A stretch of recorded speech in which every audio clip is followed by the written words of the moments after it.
ဆရာပြမယ်တောက်သမီးကိုခုကကိုးလီရမတော့ဘူးလားဒါဆိုဆရာကိုကိုးလီလေးဆိုပြစမ်းပါ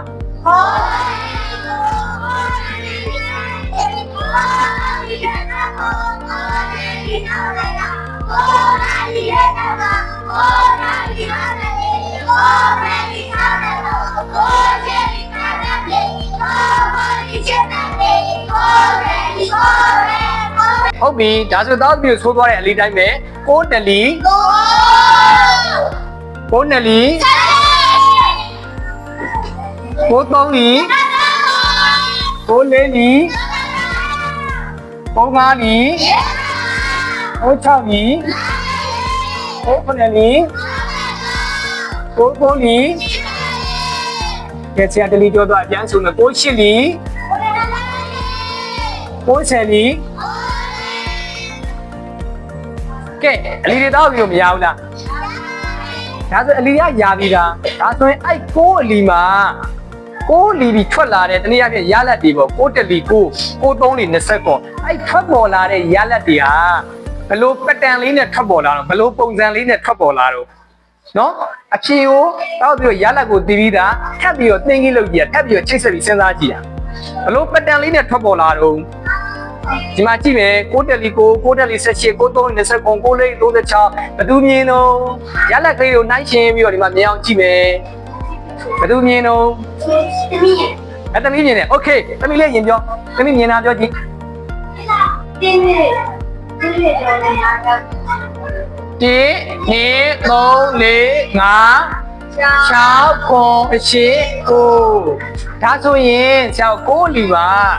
စေဆုံးကနန်းလေးတွေကဘာဖြစ်လာတိုးလာ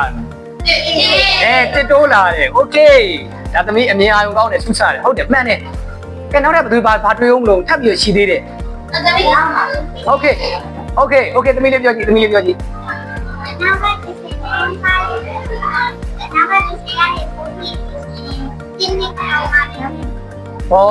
နောက်ကနေပြီးစရေးကြည့်မယ်ဆိုရင်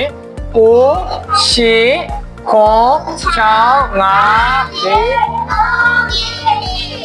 4 3ညဟုတ်ပါအဲ့ဆိုသမီးဘာကိုပြေးလိုက်တော့အားလုံးဘာကိုပြေးလိုက်တော့ဟု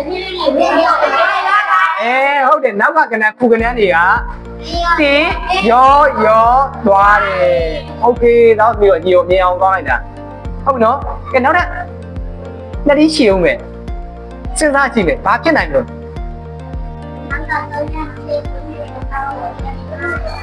အေးဘောနောက်ကနေစရေးမယ်ဆိုရင်တော့ဟိုဒီအောက်ဆုံးကနေစရေးမယ်ဆိုရင်တော့6ဆယ်လီကနေစရေးမယ်ဆိုရင်3ည1နှစ်ဆိုတိုးလာတယ်လို့ပြောလို့ရတယ်ဒါဆိုရင်ရော့သွားတယ်နောက်ဆုံးကနန်းက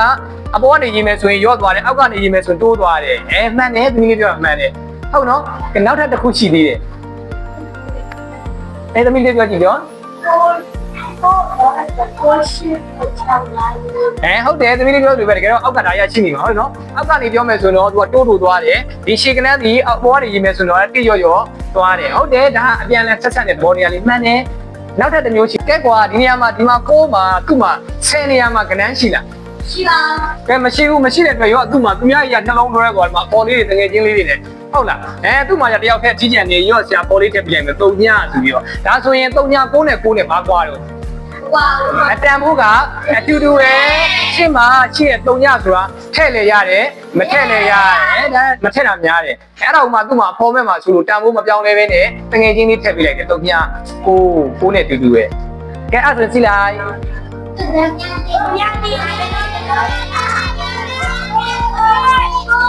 အဲ့ဒါကတော့ပြီးတော့ပြောသွားတယ်ပြောမှုတဲ့ဟာနဲ့တူတူပဲဆွမ်းလာပြောတဲ့3ည1နှစ်ဘာညာဆိုတာကဘာလဲမဟုတ်တစ်တိုးတိုးသွားတယ်သမီးတို့ပြောပြီးသားအမှန်တယ်ဒီချက်တန်းလေးကဲသမီးလေးပြောကြည့်အားထင်တော့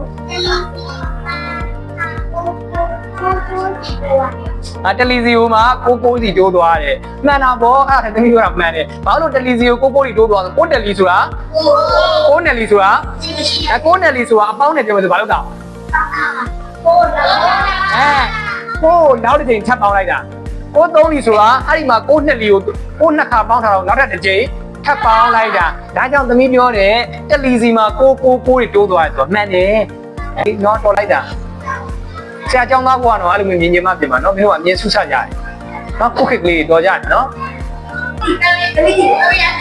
โอเคအဲ့ဆိုတော့စောစောလေးတော့တယောက်ဆိုတော့ခုကသမီးကိုဦးစားပေးလိုက်မယ်နော်ကဲသမီးလေးပြောကြည့်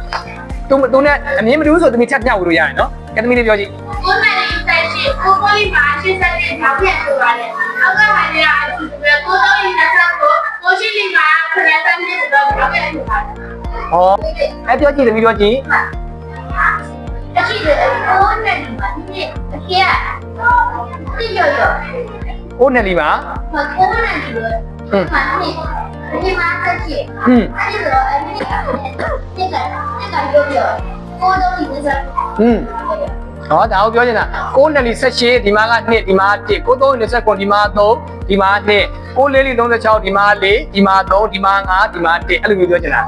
โอเคပါမှန်ပါတယ်ကဲတမေ6လီမှာပြန်ပြီးတော့ညီကုန်းချုပ်ပြီးတော့6လီမှာတောက်မျိုးပြောခဲ့တယ်ထူးခြားချက်ကရှေ့က10ကနန်းနေပြီးတစ်တိုးတူသွားတယ်နော်3ညဆိုတာမျက်စိထဲမှာမြင်အောင်ပြအထောက်ပံ့ပေးအောင်ထည့်ပေးလိုက်တာ3ည1 2 3 4 5 6 9 9နောက်ကခုကနန်းတွေမှာကျတော့1ရော့သွားတယ်9 8 9 6 5 4 3 2 1 3ည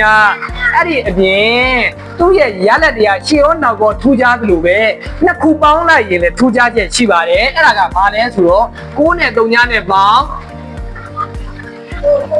1နဲ့8နဲ့ပေါင်း2နဲ့9နဲ့ပေါင်း3နဲ့6နဲ့ပေါင်းကိုယ့်ရဲ့ရလက်တွေကရှင်းမှာလည်းပဲထူးခြားချက်ရှိလို့နောက်မှာလည်းထူးခြားချက်ရှိလို့ပဲရှင်းတဲ့နောက်နှစ်ခုပေါင်းလိုက်ရင်လေသူ့ရဲ့ထူးခြားချက်ကအားလုံးပေါင်းခြင်း6တွေပဲပြန်ရတာပါဒါကြောင့်6တွေ71ရှင်းနဲ့1နဲ့ပေါင်း9 9 9 63 6နဲ့3နဲ့ပေါင်း6ခြေကနန်းတွေကထူးခြားချက်ရှိလို့ပဲနောက်ကနန်းတွေကလည်းပဲတစ်ခုရော်ချင်းအပြင်ထူးခြားချက်ရှိတယ်လို့အဲ့ရှင်းတဲ့နောက်နှစ်ခုပေါင်းလိုက်ကလည်းထူးခြားချက်ကပေါင်းခြင်းဘာဖြစ်နေတော့4ဖြစ်နေတယ်4ချိန်ပေါင်းထားတယ်ဘယ်လောက်ရမလို့5ချိန်ပေါင်းလိုက်တယ်ဘယ်လောက်ရမလို့ဒါဆိုရင်4ချိန်ပေါင်းတာနဲ့5ချိန်ပေါင်းတာနဲ့ထပ်ပေါင်းလိုက်ရင်ကိုယ်ဘယ်ချိန်ပေါင်းတာဖြစ်သွားမှာ9ချိန်ပေါင်းတယ်ဒါဆိုကိုလီပြောချင်တာကတခါတလေမှာဆရာတော့ကိုလီ71လို့မေ့နေခဲ့မယ်ဆိုရင်တော့3လီ6လီ3နဲ့6နဲ့ပေါင်း9မဟုတ်ဘူးလားသူတို့ရဲ့ရလက်ကလေးတွေကိုထပ်ဆင့်ပေါင်းပြီးတော့6လိုချင်တဲ့အဖြေကိုရအောင်မထုတ်နိုင်ဘူးလားဒါကတခါလေမှာအလီမကြည့်ရသေးတဲ့အလီပဲဖြစ်ဖြစ်မေ့နေတဲ့ဟာတွေပဲဖြစ်ဖြစ်အပေါင်းနဲ့အမြောက်ရဲ့ဆက်ဆက်မှုကိုအသုံးချပြီးတော့ဆရာတို့လိုချင်တဲ့အဖြေကိုဘာရအောင်လုပ်မှာတော့ရအောင်လုပ်ကိုလုပ်မှာအလီမရဘူးကွာဆိုပြီးတော့ငါတို့ကတွေ့ရမယ်ကိန်းကန်းတွေမှာဟုတ်နော်ဆရာတို့နေ့စဉ်ကဖြည့်ရှင်းရမယ်အလီမရလို့ဆိုပြီးတော့မတွတ်တော့ဘူးမဖြည့်ရှင်းတော့ဘူးဆိုလုပ်မှာလားမလုပ်ဘူးနော်ဆရာတို့ဘာဖြစ်မှာတော့အလီကိုကောင်းကောင်းပေါင်းဆက်ပြီးတော့အသုံးချမယ်ကဲဟုတ်ပြီဒီလောက်ပါပဲဒီနေ့ကိုเนาะအားလုံးကျေးဇူးတင်ပါတယ်